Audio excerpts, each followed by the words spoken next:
လူတွေကငါ့ကိုမအိပ်ဖို့တုံးကြတယ်အားတက်ဖို့တုံးကြတယ်ပျော်ဖို့တုံးကြတယ်ဒီတလုံးလောက်ပဲဆိုပြီးလူတော်တော်များများစခဲ့ကြတယ်အစမှာတော့ fun လို့ထင်ရပေမဲ့နောက်ဆုံးမှာရက်မရတော့ဘူးအစမှာတော့မအိပ်ချင်ဘူးအားတက်နေတယ်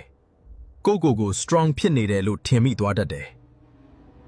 တဖြည်းဖြည်းနဲ့မသုံးရင်စိတ်မငြိမ်တော့ဘူးဖုန်းကြည့်နေရင်တောင်ခေါင်းထဲမှာအဲ့အရာပဲရှိနေတော့တယ်ပတ်စံတွေပျောက်လာတယ်အလုပ်တွေလည်းပြတ်လာတယ်ဒါပေမဲ့ဒီတစ်ခါပြီးရင်နားမယ်ဆိုပြီးထပ်သုံးနေမိတယ်ကိုချစ်တဲ့သူတွေတဖြည်းဖြည်းဝေးသွားတယ်အိမ်ကလူတွေရဲ့ယုံကြည်မှုတောင်ပြန်မရတော့ဘူးအိမ်မပျော်တော့ဘူးစိတ်တွေလည်းမတည်ငြိမ်တော့ဘူးမျက်နာတောင်ကိုမမှတ်မိတော့တဲ့အထိဖြစ်လာတယ်ခဏတာ feeling အတွက်ဘဝတစ်ခုလုံးမပေးလိုက်ပါနဲ့ပိုက်ဆံထက်တန်ဖိုးကြီးတဲ့အရာတွေနောက်မှအများကြီးရှိသေးတယ်